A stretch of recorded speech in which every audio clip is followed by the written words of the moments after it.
What's up, guys? It's Derrick here for Rap and Wrestle and Wrestling IQ 101.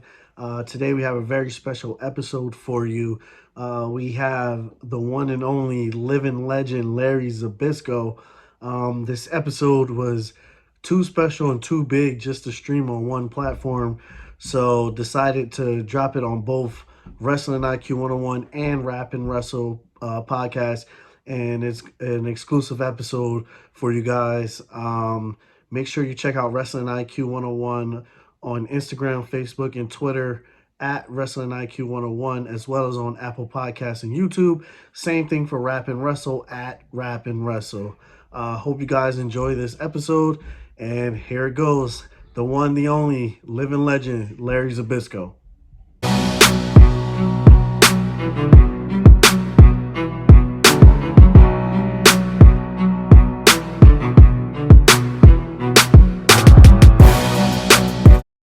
Today is a very special day. I usually say that a lot, but today I really mean it. A very special guest today. Living legend, a man who's seen it all, a man who's done it all, the one and only Mr. Larry Zbysko. How you doing today, sir? I'm doing good, Eric. That was a hell of an intro. Good job. Yeah, thank you. I know you had a lot of those, so I got a lot of people to live up to when it comes to doing an intro for a living legend himself. Well, thanks. At least I'm still living. So. That's a good part, for sure. We're all still living. We're all still, trying to get through all this craziness that's going on. I really feel sorry. I mean, I can't. My life hasn't changed, but I really feel sorry for the young generation, the small businesses. I mean, they got to get this stuff going. Yeah, hopefully soon. Last night was a good night for wrestling fans in general. WWE. It was the Royal Rumble last night. Did you get to see any of that, or you still catch up with the product? You know what? I mean, me and a buddy of mine who works at the Performance Center, and I go down once in a while and stick my 2 cents in, here and there. But I haven't gone down for almost a year because of the COVID. Yeah. Because you have to get up at 5 a.m. the previous day and wait in line and get a test and wait. Yeah. So... But we would usually watch Monday Raw every week. And that way we know what's going on and things to tell the new guys, what basically not to do. Yeah. But you know what? Last night I was doing some family stuff and I didn't have a chance to see the Rumble. Yeah. I heard a few things, and I heard that the Roman and Kevin Owens match was really brutal, I guess. I mean, I didn't see it, but they said they really, beat the crap out of themselves and diving off of scaffolds, smashing the scaffold. I mean, what the guys are doing today is really, they're doing a lot of dangerous stuff. But I didn't have a chance to see it, and then I heard something about Edge won, so that might have been kind of a surprise, I guess. Yeah, Edge won the men's Royal Rumble, and Bianca Belair, she won for the women's Royal Rumble. Yeah, that's the one with the long ponytail. Yeah, that's her. She's a good athlete, got a good charisma, so that's good. Yeah, no, for sure. The Royal Rumble, I felt like that the women's match in particular was very good, and it showcased a lot of the the new athleticism of women in general in this age of wrestling. Have you seen noticed the big changes? Like, how was women's wrestling back in the day when you first started to where it's at right now? Well, I mean, back in my day there wasn't very many women. It was like a small camp that Moolah ran, and the promoters in the territories, they bring the women in like once a year. As an attraction, and they'd hit all the clubs for a month or so, and then leave and go to a different, territory. Kind of work the circuit as an attraction for a month or two and hit all the towns and then leave. And then there were some good athletes, but they were more wrestlers like we were. Yeah. They weren't flipping off the top turnbuckle through tables, and nobody was. Yeah. And but I've been watching. I mean, going to the PC and watching the women. I mean, I I tell you, I've never seen so many super athletic women. Mm-hmm. And some of them, can move better than the guys. Yeah, no, that's true for sure. And they're doing dangerous stuff, but super athletic women, they're really amazing me. And I tell you, if you saw the PC and the training that they went through and other things, it's really amazing the stuff they do today. When back in my day, they didn't have gyms everywhere, and they didn't have all kind of fancy machines and workouts for different body parts and all that. Yeah. I worked out with Bruno in his basement, and we spent an hour and a half on heavy benches and flies and chest. Yeah. And then, traps and heavy biceps, and that was it. Yep. But when I started, I was 180 pounds, and 3 years later, when I hit the pros after working out with Bruno, I was 245 pounds, and I was benching 465 and a half pounds. Oh man, that's crazy. And people today, a lot of the guys say, well, let's go do a different body part. But we didn't believe, we were into doing all kind of body parts, because if you can bench 460, 500 pounds, your body's going to look like it, Yeah, for sure. You really don't have to waste a lot of time on certain body parts. Yeah, and training with Bruno's one of the strongest of all time. Can you talk about just how that relationship started, and like how the first time like you met Bruno? Oh God, this story, I've told it a lot. It's a classic. Yeah. But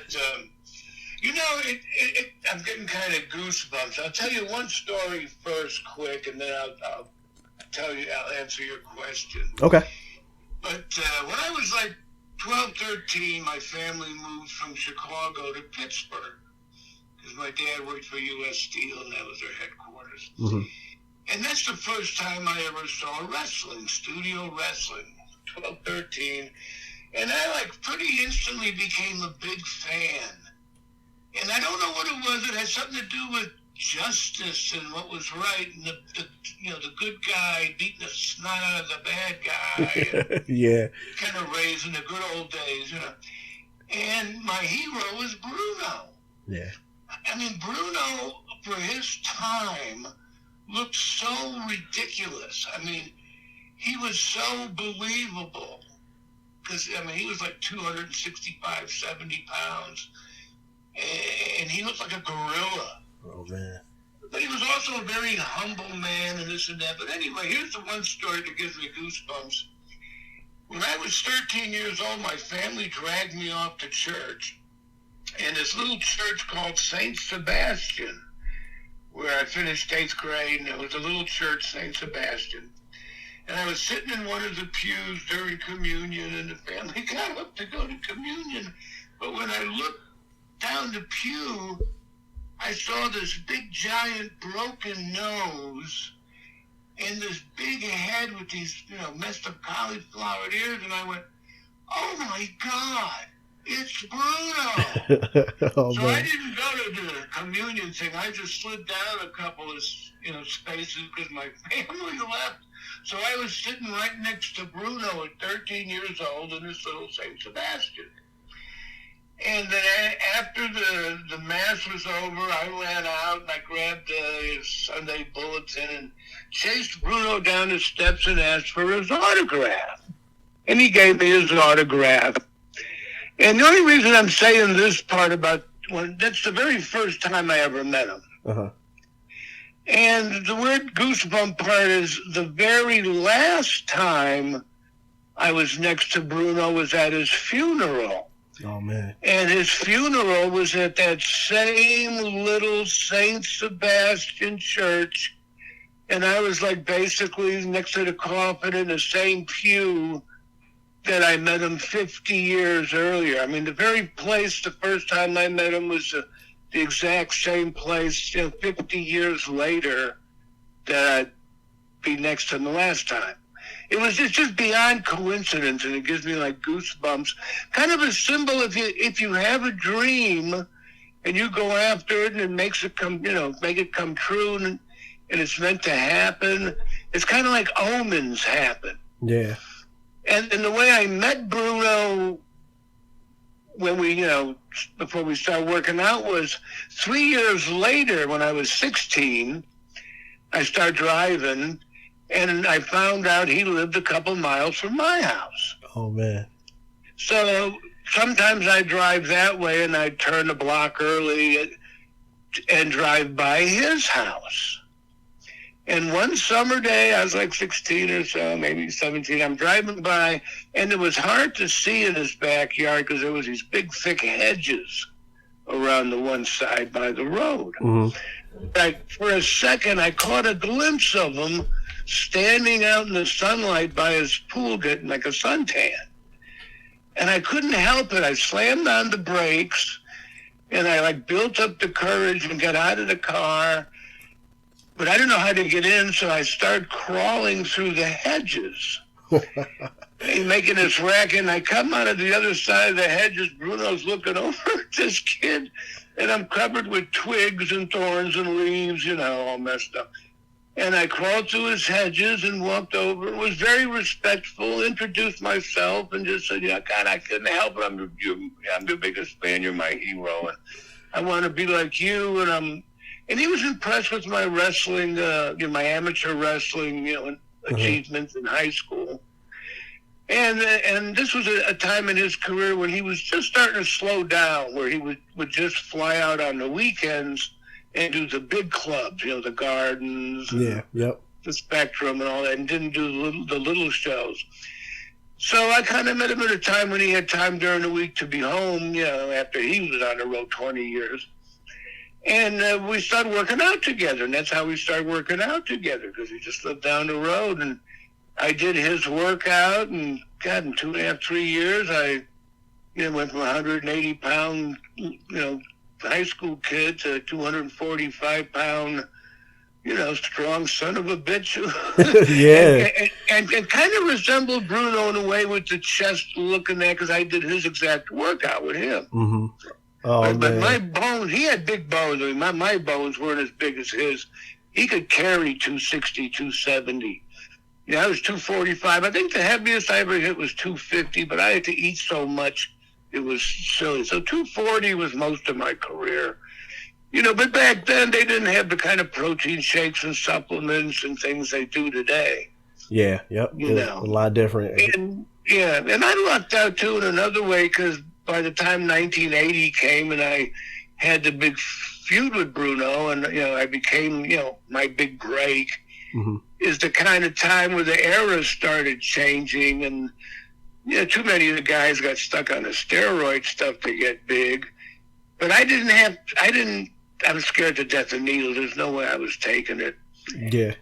No one really knew the long-term effect back then and that, but I already had a reputation, and everybody wanted to kill me. So, I was 240, so I just didn't need to take them. It wouldn't have helped my career any. Yeah, definitely. But the newer guys coming in were like, a lot of them were like the Warrior and all, dead now. Yeah. Yeah, unfortunately, yeah. You said, he was impressed with your collegiate, wrestling. How did you get into that? And, what made you want to, get into collegiate wrestling? And how was that transition from doing that into going into professional wrestling? Well, I wanted to be a professional wrestler, and in Pennsylvania was one of the very few states in those days, back in the 1968, 67, that you could start wrestling in 8th grade. Yeah. So I wrestled in the 8th grade, and then I wrestled at North Allegheny High School for 4 years. And I did the amateur wrestling because I wanted to be a wrestler. So I figured, start learning wrestling while I'm young. So I learned all the amateur stuff. And then between wrestling seasons, I took Isshinryu karate. Oh, wow. And that's how I wanted it. That's another story with the nunchucks and burn. That's funny. But so between wrestling seasons, I take, the karate, classes and stuff, and tried to make myself the best fighter I could. And then once broke into business, I didn't realize it, but I had such a, politics on my side because Bruno, was Mm-hmm. my mentor, that a lot of the old guys who wouldn't teach anybody anything because they didn't want anybody in the business in those days. But they would take me aside, and guys like John Foley, who taught Carl Gotch, and some others, would teach me all the hooks and the submission holds of the old school Wigan guys, and how to really put someone to sleep and really break a neck and really break an arm. And they were nasty. I mean, they didn't run around and dive over ropes and stuff, but man, they knew how to hurt you. Oh man, I can only imagine. One part you talked about, you brought up the nunchucks, and I was doing research, and then I saw that you were such a good heel that people hated you that you had to carry a gun, and then after that you carry nunchucks. Is that a true story? Well, yeah. I mean, when I turned on Bruno, and it was a different time and day, and Bruno was really truly beloved. Yeah. By all the fans. I mean, when Bruno started bleeding and fell on the mat, people in the audience had heart attacks. Oh man.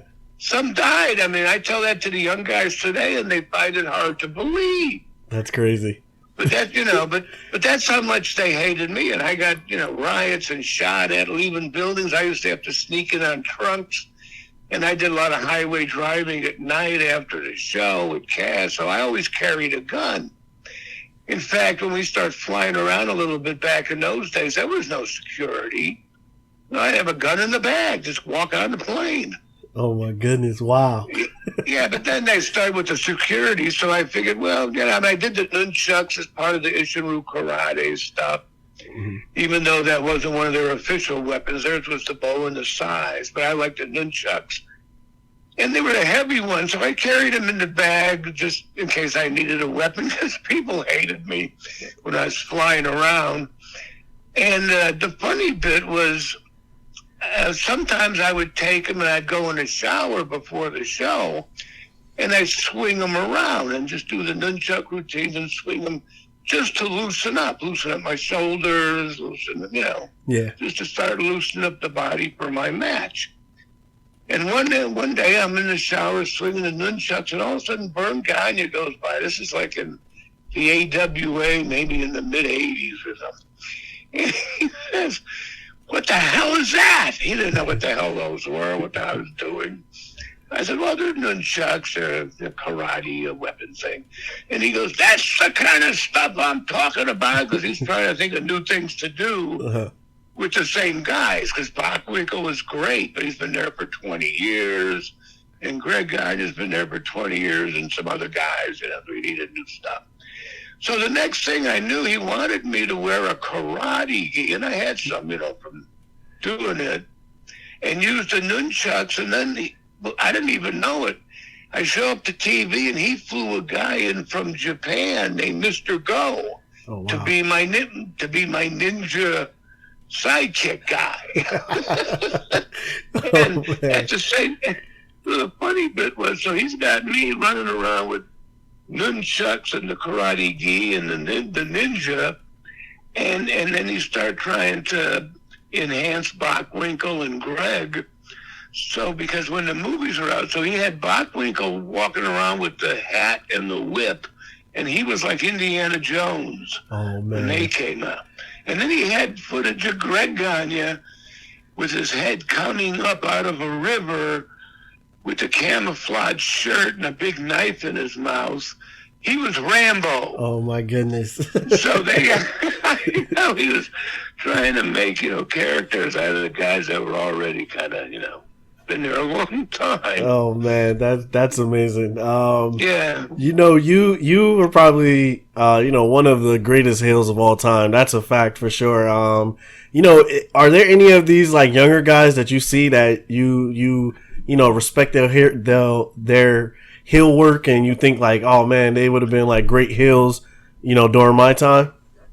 Well, you know what? I mean, they've got some guys that, again, excellent athletes doing a bunch of stuff. There could be great heels. Mm-hmm. Heels is kind of what makes the business exciting, but back in my day, people really hated you. I mean, because they really believed and were into it. Mm-hmm. Today's audience is different. You know, they like know everything to the point where it kind of takes the fun out of stuff if you know everything. Yeah, that's true. So the guys have to be different, but the lost art part, the hard part is if you watch the TVs and watch all the matches, and I'm not taking anything away because they're all great athletes, but every match is the same. Yeah. Every match you got guys running across the ring constantly into someone's foot, 10 or 15 clotheslines hit or ducked, diving over the rope with a guy standing there waiting to catch him. You know, every match has to go to the top turnbuckle. And what's happening is both guys are doing the same stuff. One guy does great moves and punches the guy 10 times. The other guy reverses him and then punches his 10 times and then does a great move. So when you watch the matches, I don't know who the good guy and the bad guy is because they're all doing the same stuff. They're all the same. Yeah. And when you watch, I mean, I watch a guy like Roman Reigns, you know, he punches the guy 10 times in the chest, takes a step back, and the guy kicks him in the face. And then comes out, so like the 10 punches meant absolutely nothing. Yeah, definitely understand. And if you get the good guy, if it's the good guy that's running across the ring into someone's foot, he looks like an idiot. And the bad guy outsmarted him. Oh, so man. you're to the point where people really don't care. I mean, it's fun to watch. It's like a car wreck. But the good guy, bad guy thing is kind of disappearing because everybody does the same stuff. Yeah. And there's guys that really could be great, you know, bad guys, but they don't know how to do it right. Yeah, I feel like and that's one thing we're trying to get back, but it's just hard. And, you know, the way they produce things.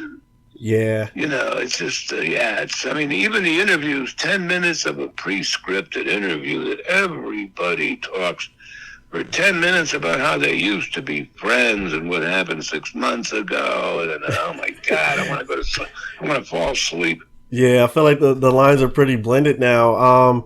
Is it, how true, because I always hear this, you know, like back in the days, 70s, 80s, the heels and the faces outside of wrestling, they never hung out together, right? Oh, no. Yeah. No, you never hung out together. If the promoter found out you were riding in the same car as the other guy, you'd be fired. Oh, man. Wow. I mean, it was strict.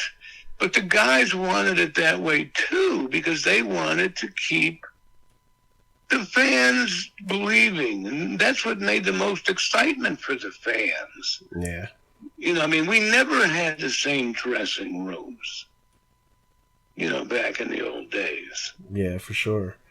Yeah, I feel like kind of like that last, you know, real era of, you know, fans kind of like you said, believing is kind of like in, like the Monday Night Wars, you know, WCW and the Attitude Era of WWE, and then I guess this is now is considered the reality era, is kind of like what some people call it. I don't know what, you know, I mean, it's getting into the global network era. Yeah.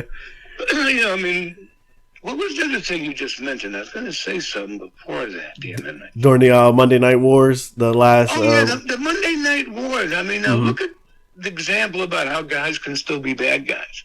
Back in 1997, when, you know, that idea popped up, and I'm the one that changed, I'm the one that programmed the beginning of the New World Order and the invasion thing so it would be done the right way, and people freaked out, you know, because it was done the right way. But if you look at it, back in 1997, they still had the stupid dirt sheets and smart sheets, and everybody thought they knew, you know, what the deal was. But even though they were so smart, when the New World Order came around, they popped. Yeah. Yep. They became fans. The ratings were over an 11. I mean, they were throwing shit in the ring like the old days. I mean, and then Bischoff, wanted to do some stuff, so I, arranged some stuff with me and Bischoff to save Nitro, and Eric did a hell of a job and got a ton of heat. People used to dive over the barricades trying to punch Eric out. Oh man. And they're supposed to be smart. Yeah, but it was done so right, people still believe. I mean, which is fun for them. That's what makes it fun. And you know what? I mean, if you noticed, I noticed something maybe a year or more ago. And if the guys did it right and the promotion and the creative knew what they were doing, you could still make it so much better. I mean, I remember like a couple years ago or so, there was a 4-man tag match. Mm-hmm. And at the very beginning, as the bell rang, Roman Reigns ran into Samoa Joe, and they both rolled out and disappeared. Yeah.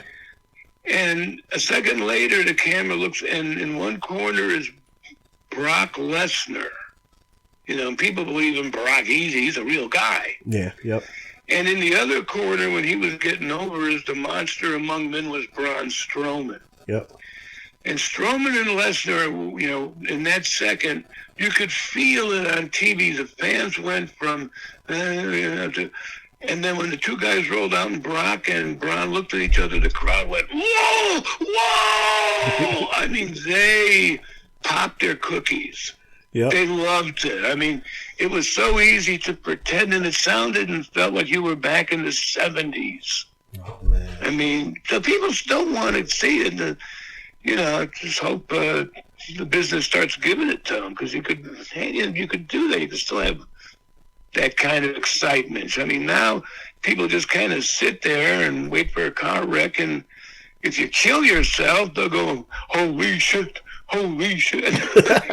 And then if some idiot dives off and misses you and lands on the floor and hurts himself, the crowd starts chanting, you effed up, you effed up, the kids are chanting, you effed. And I'm wetting my pants. I mean, my God.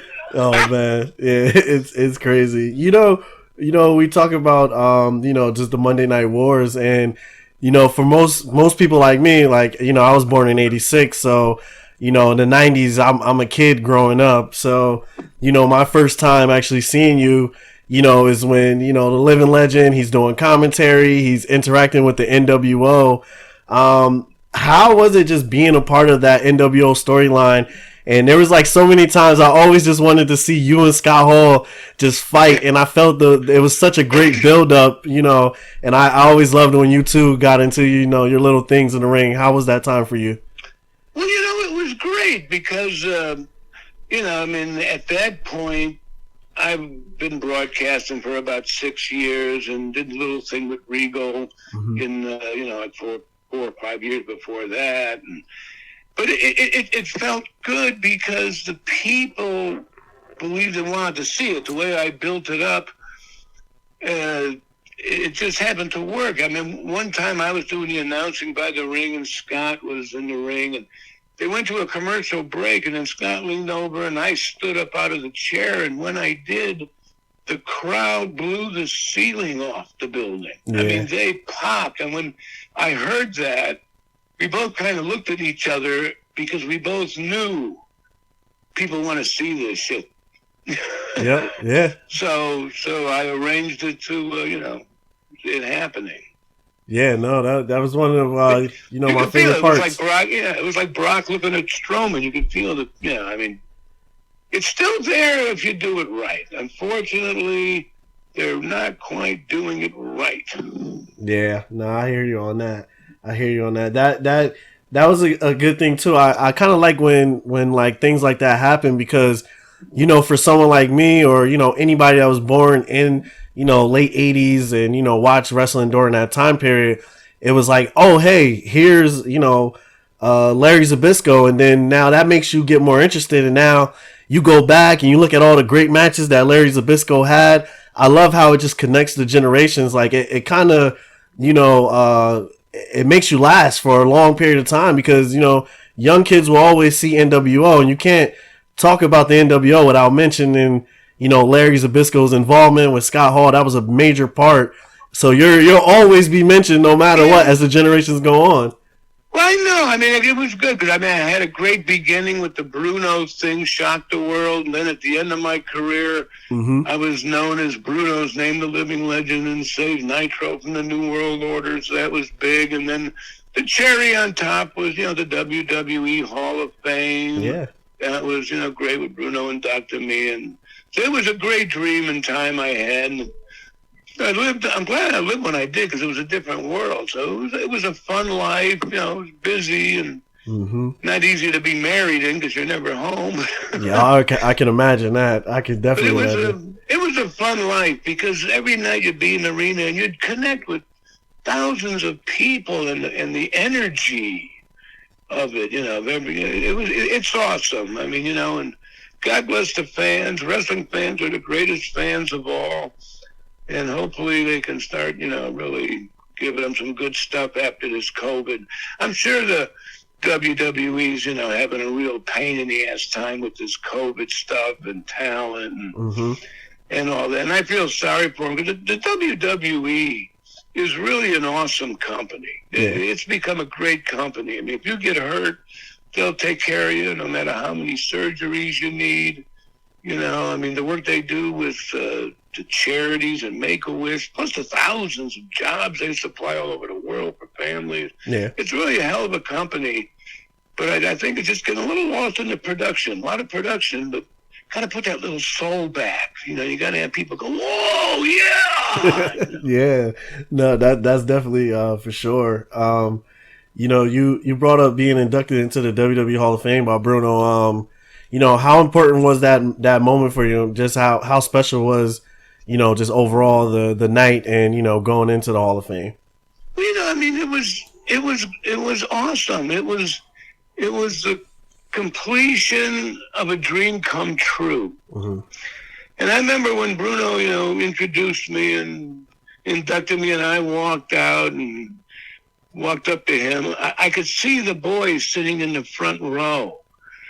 And, Dusty and Mean Gene and Heat and other guys. And Cena was sitting there and Bob Orton Jr. was sitting there and his mouth was wide open like his jaw hit the floor like he just couldn't believe the sight, it was a classic moment and it was great. It was, the end of a dream. And I kind of blanked out. I don't remember what I said. Whatever I said came from a higher dimension. Yeah.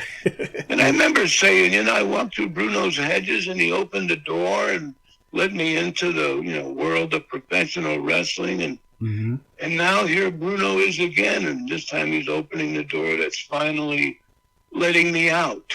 Yeah. Yeah. At the end of the dream. Yeah. Everything came full circle. Yeah. So everything kind of came full circle and was super special. And I didn't remember what I said. I was getting ready to kill myself.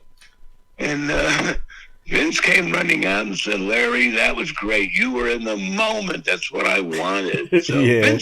Vince knew I left this dimension. And it came from a higher dimension. Yeah. You were, besides, having a good speech, you're definitely one of the best dressed that night. I love the white jacket, man. You look good that night. I look good. You did. I agree with you on that one for sure. Oh man, also you talk about Vince McMahon. Everybody knows, just such a genius that he is when it comes to wrestling. But someone I want to know about is Vince McMahon Sr. Like, how was that relationship? How was it? Your memories of him as a promoter. Well, Vince McMahon Sr., when I started, working for him. And I think Vince started maybe 2 or 3 years before I did doing the announcing. And again, back then, they didn't want you in the business. Yeah. But I got in because Bruno talked to Vince McMahon Sr., and Bruno was the big star there for, 18 years or whatever.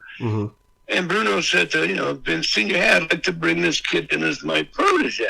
Yeah. So, just the politics, and I didn't realize how even politics worked yet. I was 21 and all excited. So Vince Sr. said, sure, we'll bring him in and, he'll be a protege. We teamed me up with Gorilla for a while as I learned more of the ropes. And Tony was a good guy. We had fun traveling around.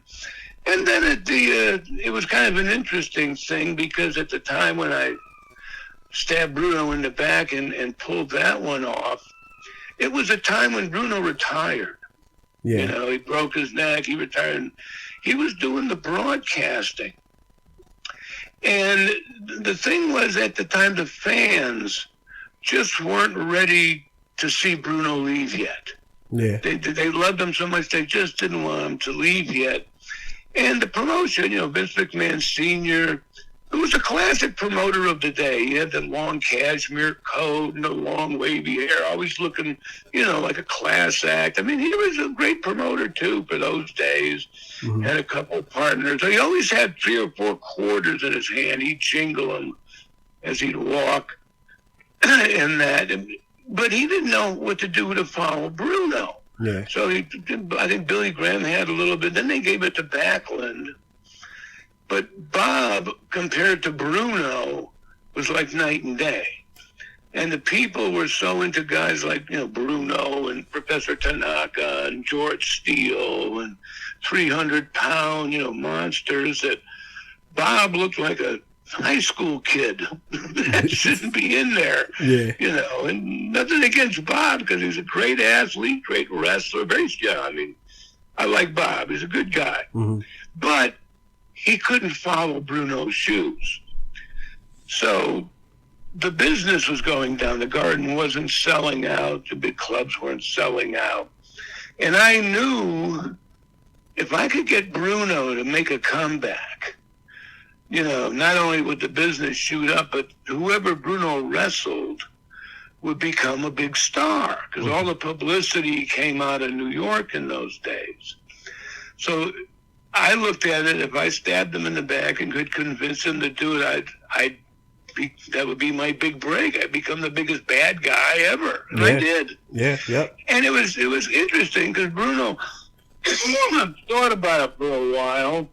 And then we talked to Vince Sr. and me and Vince Sr., you know, I mean, it was a little shaky because, you know, Vince Sr. was looking at me like, okay, you got a 26-year-old kid here and wants to do this and that. And I didn't realize it at the time, but, you know, I mean, I didn't fit the mold of the typical 300-pound bad guy or Bruno thing. Mm-hmm.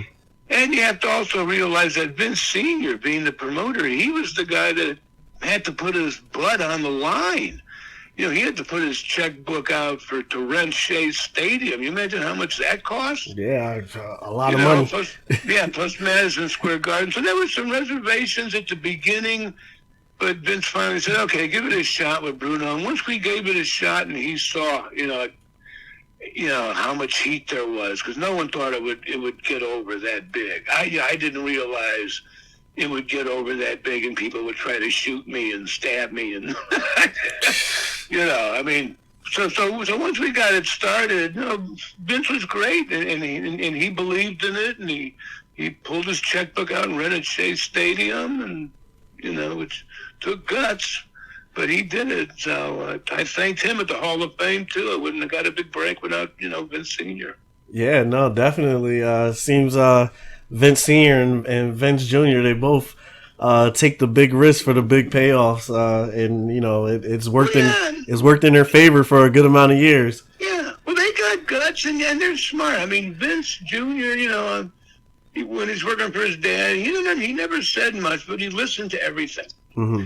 And he was the one that saw the new era coming after the me and Bruno feud.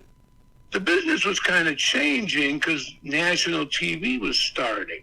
Yeah, yep. You know, so Vince Jr. was the young promoter who saw the new thing coming where guys like Vern Gagne and the Crockett's, and they were all happy with what they had going and really didn't think about it. So yeah, Vince was really smart, man. He turned it into a nationwide, WrestleMania. I mean, he is a genius. I mean, he's a sharp guy. And talk about, guts. Because from what I heard, I think there was, when he was getting Mania started, it kind of was at the point where he put up his house, everything he owned.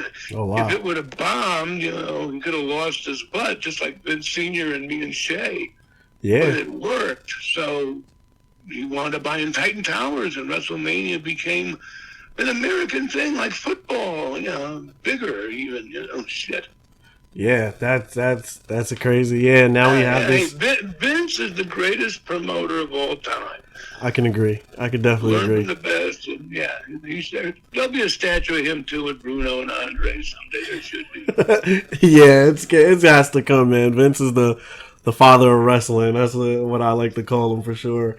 When we talk about like fantasy booking and things like that, matches people wanted to see. Undertaker and Sting is always a match people always talk about they wanted to see. And something that, never happened, you and Ric Flair.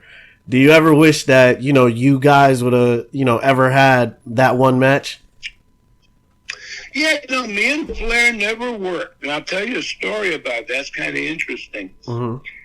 Because we were supposed to. Yeah. And it would have been great. And I said, okay, I'll work with Flair. Shit. And this was back like 1984, 1985, mm-hmm. when the national cables hit. And Flair was down with the NWA on TBS. Yep. And I was with the AWA, and they started on the new nationwide cable, ESPN. Yep. And the Crockett's and the Gagnes were trying to work together a little bit to try to compete with the WWE, which took way off there fast because Vince knew what he was doing. Mm-hmm. So it's kind of interesting and that was also the time when merchandise was first coming out, like the first action figures. Yeah, yep. And when the action figures came out for the AWA, there was two guys in each pack. Bockwinkel and Gagne, or this and that, But in my action figure pack from the AWA, it was me and Flair. Mm-hmm. Even though Flair wasn't in the AWA. But we were supposed to be wrestling by then, having a feud, and it's an interesting story because here's the idea. I walked into TV one day and Vern pulls me over. And he has me do a couple of interviews bad-mouthing Flair. You're like calling him out and challenging him and saying, I am the living legend, and mm-hmm. all that. Mm-hmm. And that would have been on ESPN. So then Flair was supposed to come back and badmouth me on TBS. And then one of the groups would have invaded the other guy's show. So basically, it was the New World Order idea 10 years before the New World Order happened. Yeah. But at the last minute, the Gagnes and the Crockett's, there was just too many cooks, and I couldn't come to the final agreement. So the match never happened. Otherwise, it would have been great, but that's why the Dolls came out with me and Rick, even though we were in different spots and never wrestled. Yeah, because we were supposed to. Oh man, that's a crazy story. It would have been, if anybody asked me, the Nate was great in his day, and I would have looked forward to it because we would have had some of the best matches ever. Yeah, no, that's definitely a fact. In the same breath, thinking of Ric Flair.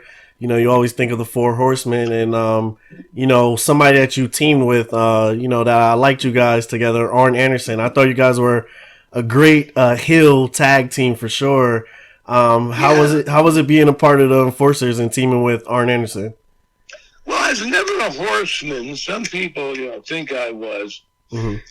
But it was interesting because when I was in WCW, after the AWA closed, I came down, and I think it was Ole maybe kind of put me and Arn together as a tag team. Arn was always a tag team guy. Yeah, yep. And I was always a single guy, basically, and I liked being a single guy, and because you got more attention, more money, top spot. But I was getting like a little over 40 years old, 91, whatever it was. And so they asked me if I teamed with Arn, and I went, oh, Yeah, I mean, I thought Arn was great. Arn was great. And he was a great guy, fun to travel with. But when they put me and Arn together, people pop. I mean, the first time we walked down to an arena, it felt like you were back in the 70s. Whoa! I mean, it was like what you said. It felt like that old school connection. And that team really, it really worked out good. It could have gone on a little longer if we wanted it to. Mm-hmm. But Bill Watts came in and started screwing everything up, and he made a group formed, the Dangerous Alliance. Yeah, yep. With like 5 guys. And I didn't like being part of a group, and I didn't like working for Bill Watts. But I didn't want to mess up my contract, and this is kind of how this happened. So I didn't like being in the group, and I had a contract with TBS, so they paid for everything. So I went, ow, my knee. So I had a little foreign cartilage, so I went and took a few months off to get my knee scoped. Mm-hmm. So I was sitting at home, recovering for a couple months, getting back in shape for the ring, not even thinking of this stuff.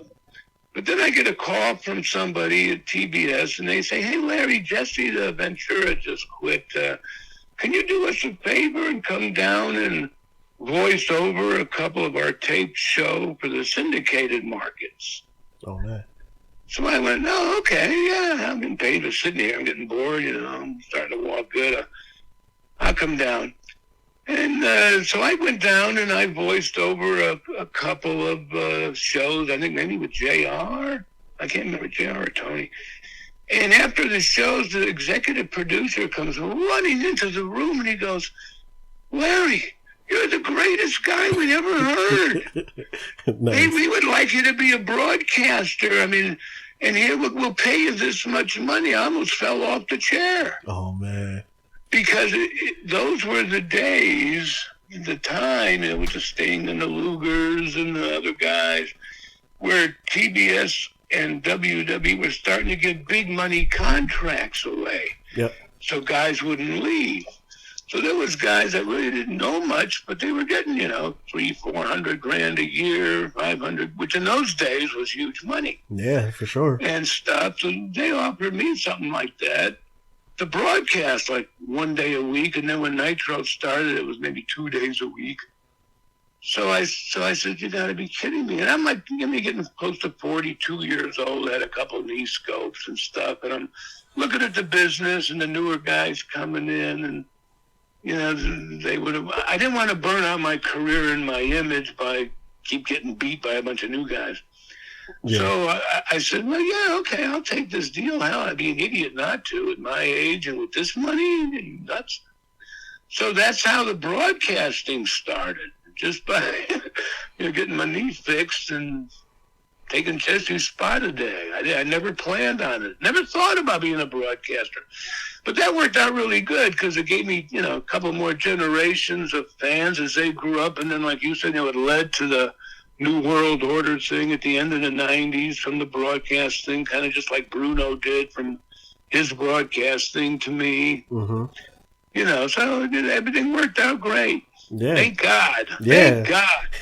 I don't need it. Yeah, and plus the last 10 years of the broadcasting mm-hmm.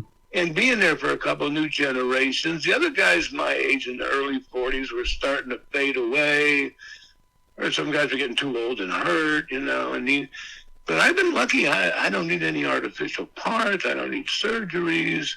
Yeah. I mean, I feel like I'm 30. I feel great. So I've been lucky, brother. I'm not doing nothing to hurt myself. Yeah, thank God. Thank God for that, for sure. We talked about, not having the match with Ric Flair, but, you've had a ton of matches with, a list of who's in wrestling. Is there ever a favorite match or a favorite opponent that you've had through all this? Is Bruno always at the top of that list, or is it somebody else we wouldn't think of? Well, yeah, I mean, it's hard to beat, Bruno, because not only was Bruno, and it was the biggest stuff, but it also involved selling out crowds at the biggest arenas in the country, Madison Square Garden, Boston Garden, Philadelphia Spectrum, whatever it was, all the big stuff. So Yeah, I mean, that would be like the most special to me. But then there was other guys that were great to work in the ring with, too. I get in the ring with Bockwinkel, wrestled him a bunch. He was great. Mm-hmm. You know, I mean, Sergeant Slaughter had some great matches. And, you know, I mean, yeah, I mean, it's really hard to name one, but Bruno was the best and most to me. Yeah, definitely. When you look back, you know, at your career, is there anything you would change or anything you wish that would have happened that didn't happen? Yeah, I don't think I would have got married the first 2 times. Yeah.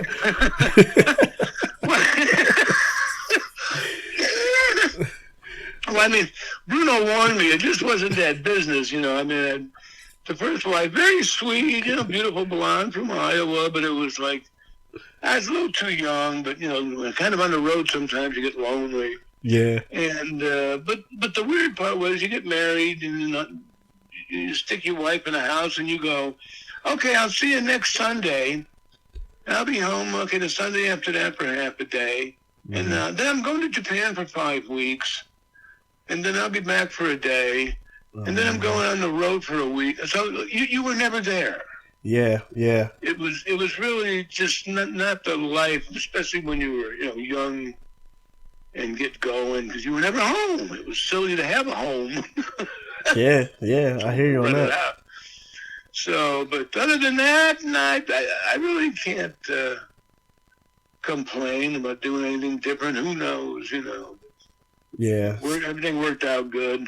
Yeah, no, good. Now you're relaxing in good old Florida, you know, just enjoying your days. So, thank God, yeah. I can't take the cold snow blizzards and anymore. Yeah, I'm not leaving Florida. It's supposed to be, I think, 77, not tomorrow, next day. I'll be laying out by the pool getting the tan. Oh, see, look at that. I'm jealous of you. I'll be here shoveling snow. And yeah, I know. So, you you talk about, you live close to the Performance Center as well for WWE. Do you have like a specific role there? Or is it just like you just, show up just to help the young guys and girls out, give them advice? Yeah, you know what? I really don't have a role. I mean, I'm not, working there. Yeah. I couldn't take the working there because you got to be up at 8 and do certain things. Oh, man.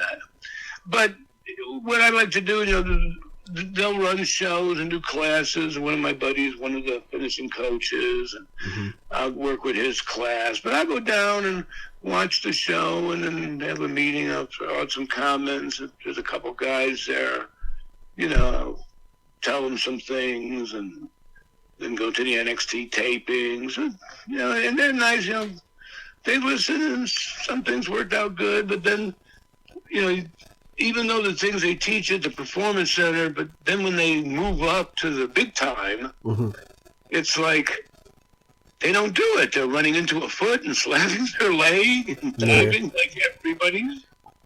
Yeah, it changes up, huh? Yeah, so, Oh, man. But yeah, again, I haven't been down all year because of this silly flu stuff. But hopefully we'll get back to normal because I love going down there and sticking my nose in. Yeah, no, hopefully we get back to normal and, we can get back to normal wrestling life that all us fans and, entertainers like for sure.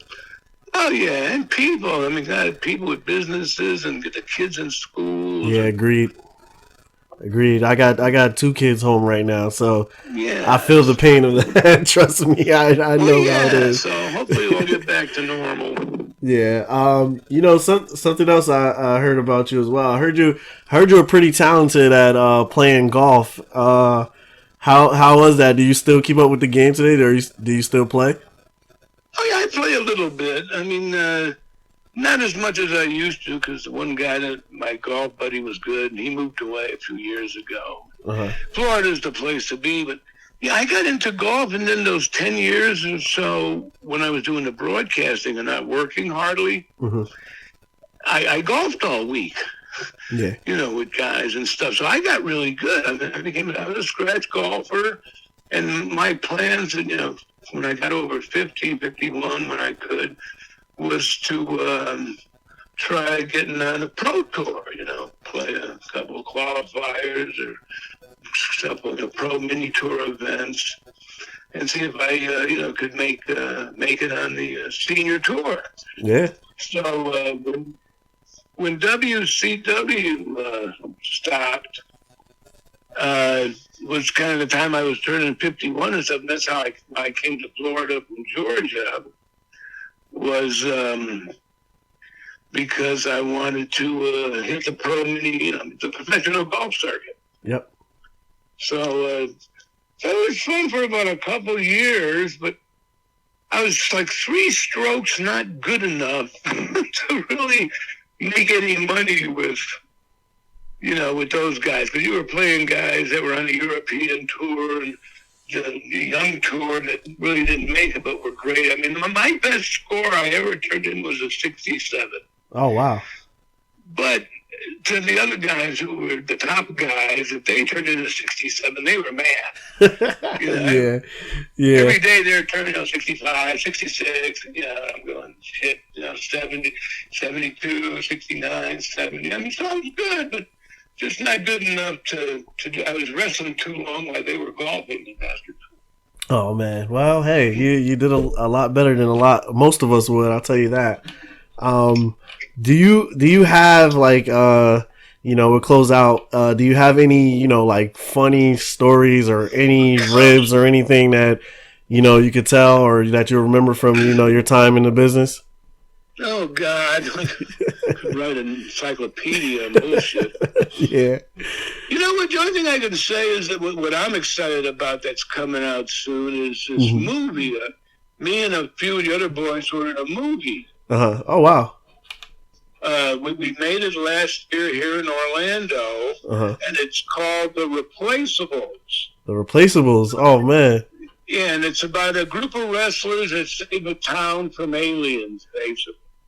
Oh man. We shot it last year. It was getting edited, and the music and all that stuff throughout this last year, and it slowed it down a little bit because of the COVID, but they're still working on it down at Full Sail right down the road. So it should be done hopefully pretty soon. Maybe it'll be out this summer, fall, I don't know, we'll see. But the funny part is I made a record in 1980 after the Bruno thing, and I called it, the record was Boo on Me. Boo on Me. Yeah, it's on YouTube. You could look up Boo on Me and listen to this stupid record. But I used Boo on Me for a ringtone on my phone. And when I was talking to the director one day, someone called me, and all of a sudden he started hearing Boo on Me, with the bell going and shit. And he says, "What's that?" I said, "Oh, it's a record I made in 1980, a wrestling record. No one made records back then." And I printed 1,000 of them up on 45 vinyl, and it sat in the cassette for 40 years. But when the director heard it, he went, "Oh, that's perfect for the movie. We'll put it at the end with the credits are going up." And we Boo on Me. Oh man. The wrestling bell. So I'm excited about the movie coming out with the Boo on Me record. It can become a big hit before I croak after 40 years. Oh man, no, not anytime soon. No, it's not I'm happening. inventing a new slogan, I hope, because for the last 20, 30 years, everything is F you, F you, F you, F this. It's already boring. So now when people are, pissed off with somebody, they don't have to say F you. They can just go, "Hey, well, boo on me, man." Boo on me. Nice. I like that. We gotta get that on the shirt. Yeah, we'll get some Boo on Me shirts going. Oh, that's hilarious. That's funny, man. Larry, I really appreciate you, taking out this time and, talking with me.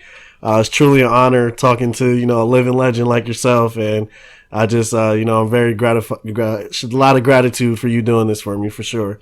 Well, it was fun. I tell you, Derrick, it was one of my more fun podcasts. Awesome. I appreciate that. Hey, this is the world of, social media and all that. If fans want to follow you on social media, how would they be able to do that? They can't. They can't, no. You know what? I have a flip phone, my Razor phone. I love it. Yeah. And it's $25 a month, unlimited talk and text. Oh man, but I don't do social media. I don't have a Twitter. I don't post stuff or face plant or